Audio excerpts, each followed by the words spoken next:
I'm Amy. Hi, I'm Lonnie. And you're Adulting with Amy and Lani. Welcome to part 2 of today's podcast on spring cleaning. Again, I usually start off with a little bit of housekeeping. We are still working on the mixer, and it may seem like it's taken a really long time, but we get together and we record an entire 4-week series. And so May, the mixer should be working because all of this has been pre-recorded. Anyhow, so we'll get that done. We're not that slow. We are, but not that slow. Also, continue to keep sharing your interests with us. We really appreciate that. It really helps us, and we learn a lot too. We love doing the research, creating the outlines. We learn a lot ourselves along the way. And that's life's journey, is continually learning and growing. And it's exciting for me anyway. And for me as well. That's that reciprocity of a relationship. Maybe we're giving you some new things that you've heard, but you are giving to us every time you comment. Mm-hmm. It's just, we appreciate you. We appreciate you being here. We love your ideas. So yes, please keep them coming. Well, and your encouraging words really mean a lot. It really helps motivate us to, do more and keep going. So anyway, okay, let's move on to part 2. Decluttering. I love decluttering. I do too. I think I said this when we wrapped up part 1. It is the instant gratification. It can be overwhelming though, but it's a lot of fun. We're gonna bring it in. We're gonna make it easy. Yeah.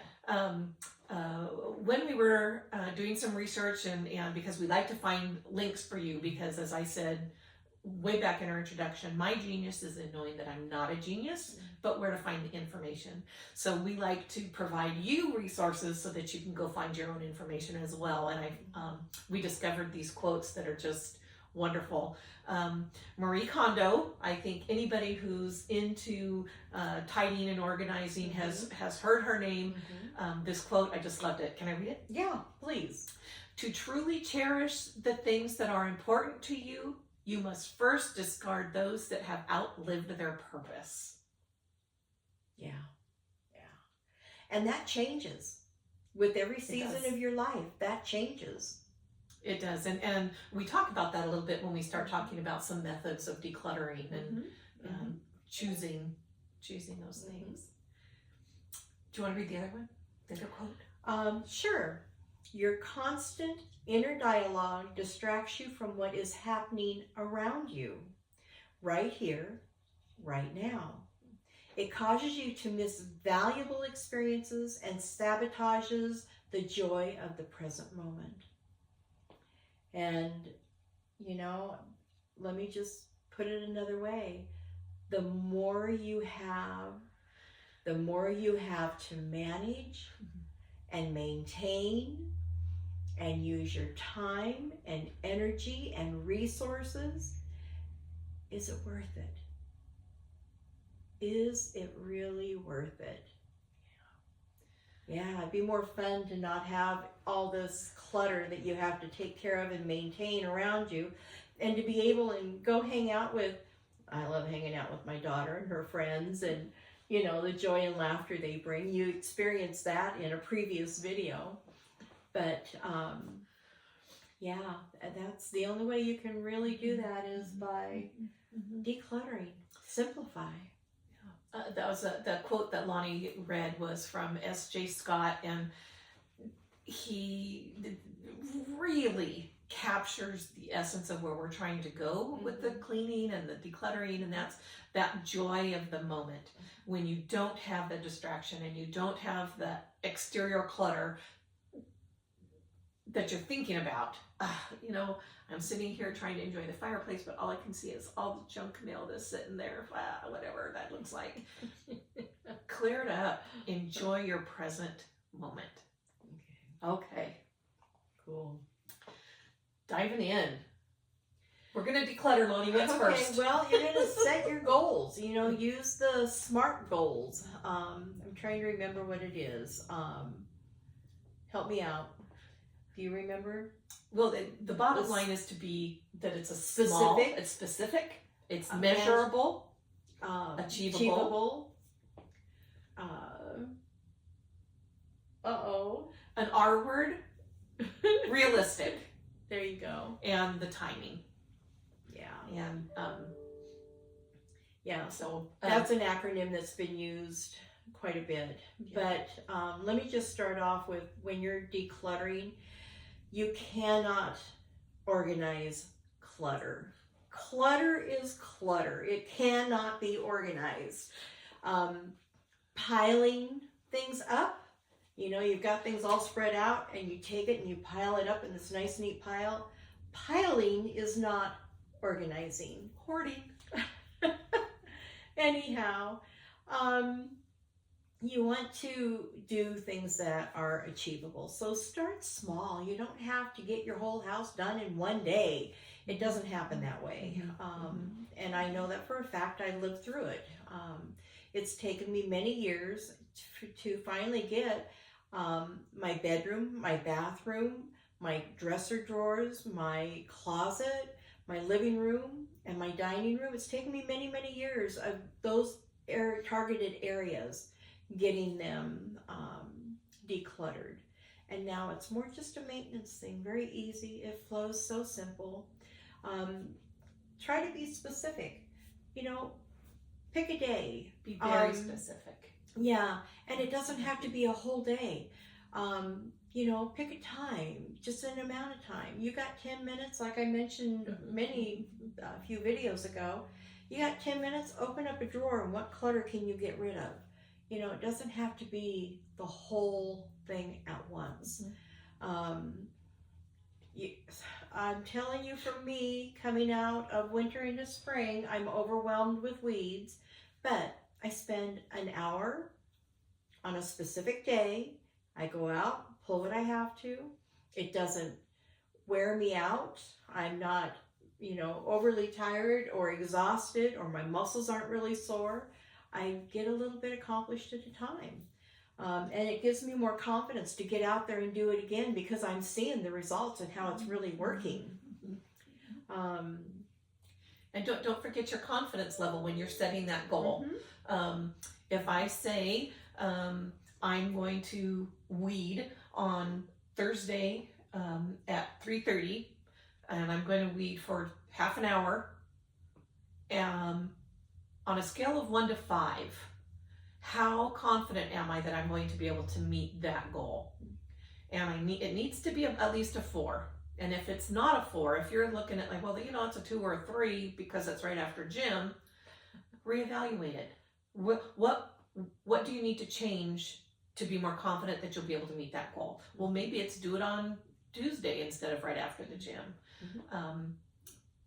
You don't want to set yourself up for any type of failure in any project, ever. And certainly when decluttering and cleaning is never anybody's favorite. Well, I shouldn't say never anybody's favorite. For many people, that's not a favorite. You want to feel confident about it. You want to feel good about it. Especially when you're getting started. When you're getting started, it's overwhelming. You don't know where to begin. And is this where then we talk about some of the different methods of getting started? We've picked a goal. Yeah. And now how are we going to start diving into that goal? Actually, pick where you want to start. You can start in the front of the house where people come and see all the time. And you can pick one little area. It doesn't have to be your whole living room or your whole entrance. Just pick one small area. And then take a look at what's in that space. Do you need everything to be in that space? If you're not sure, now I use totes. We've talked about this before. I use totes, and I have one that is for donations. I'll just put stuff in there. When I get enough in there, then I'll take it and give it away. Take it to a donation center. I have one that I have things that I'm going to give to individuals that I know that they would want or like. And I'll put that in there, and then when I see them, I'll give it to them. And that's kind of how I use totes, and it begins to get things organized a little bit at a time. I would put like things together. Really important. You know, I'm just thinking, I like to cook and bake. And if I had my spices in 3 different cabinets and my extracts, who knows where, do you know how much time I'd waste looking for everything? Well, in my kitchen, all my spices are in one cabinet. All my extracts I keep in the refrigerator on one specific shelf, so I know exactly where to go to get my stuff. And when I'm going to cook or bake, it's really easy to pull everything out that I need, then put it back away where it belongs, and things get cleaned up.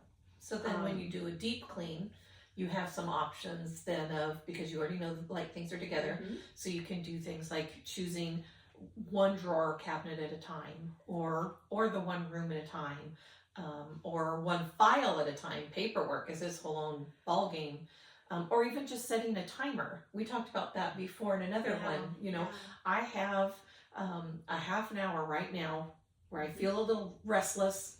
I don't have anything to, okay, I'm going to set the timer. So for half an hour, I'm going to look at the spice cabinet. Can I be cleaning it out? I'm going to look at the files, my inbox. Well, and then it gets to the point where... Or 15 minutes. Or, yeah, because like Amy said, when you've got things where they belong, like things where they belong, then it comes to where you actually can clean easier.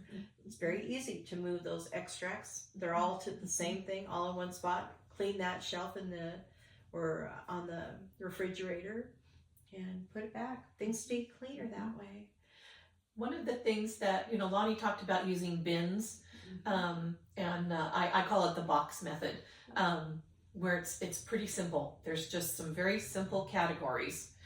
The trash goes in the trash, and then there's a box for things that are going to be kept that need to be put away, because maybe it's too distracting in that moment to stop and put this away. So these things need to be put away, and I can finish organizing this space. And then take the tote and go along to each room and put things back where they belong. And then a donate or sell bin, something, you know, the storage bin, and then of course sorting and filing paperwork. So you might consider starting with your paperwork so that you can be trashing the paperwork. So here's a suggestion. You know, paperwork can get out of control so easily, and your mail, I mean, there's so much junk mail, and I happen to have a shredder. So when I get my mail, I come into my desk and I go through and shred everything that is irrelevant. And then I have file folders, and any bills that may come in the mail, it goes in that file folder, because once a week I pay my bills. Or if it needs to be scheduled as a direct pay from my account, I put it right into the computer to get paid. Another suggestion, they do have Genius Scan, I think is what it's called, that you can get on your phone. And papers that you want to keep but you're just not sure what to do with, scan it. Save it into the computer. You can print it out again when you need it. But it gets rid of all that cluttery paper. Unless it's something that has a wet signature where you need the original signature, it's genius.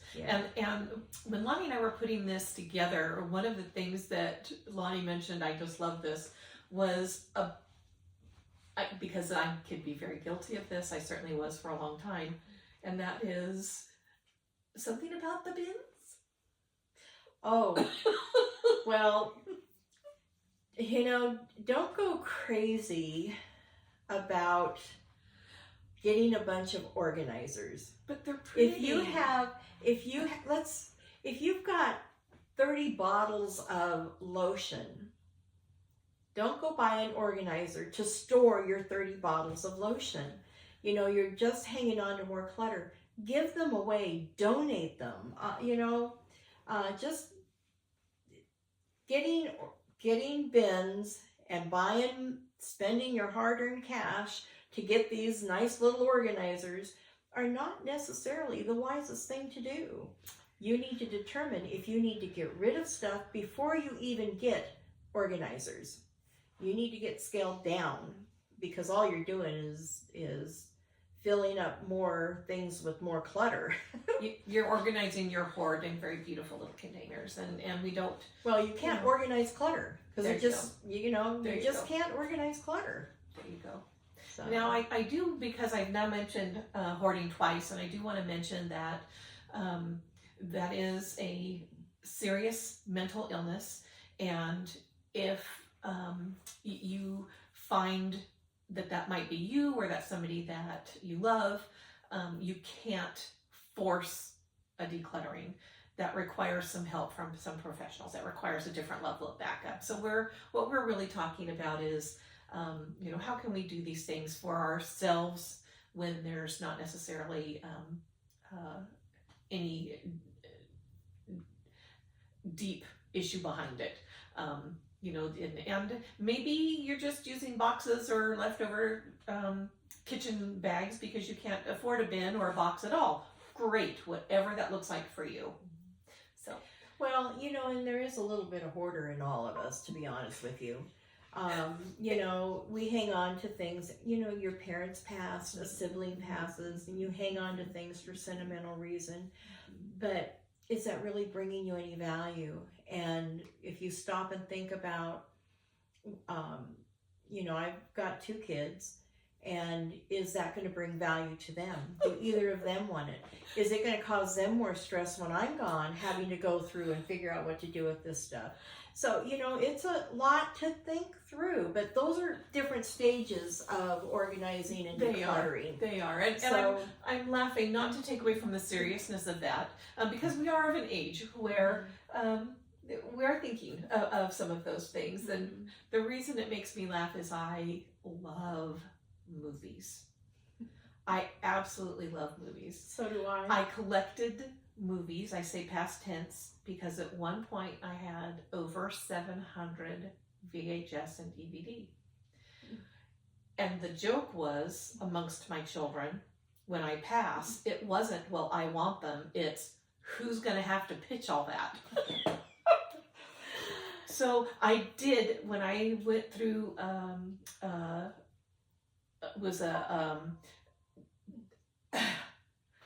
I had become ill, and it was time to do some very serious thinking about the stuff around me and what do I need, what do I not need.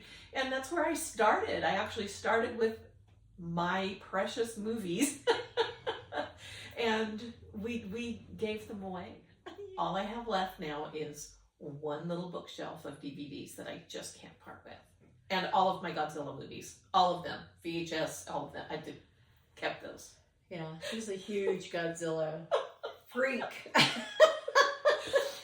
She's my You know, alter ego. Yeah, I have to laugh because I'm the same way. I love movies, and in fact, I got an RV, and I thought, oh, you know, it'd be nice to, in case I can't get connection to anything, to have these movies. So I started transferring them onto an external drive to plug into the RV. I have over 400 on an external drive, and I'm not done. But they are now all in one location, so you don't necessarily need. See, there's always some way to clutter, to downsize. We can do this, and we have confidence in you too. And of course, as always, if you've got some ideas you want to share, what's been working for you with your cleaning, your decluttering, please share it with us. So we're going to end part 2 here, and we'll see you next week when we pick up on spring cleaning, and we're going to be talking about kind of the outside of the house, you know, and pets and different things like that.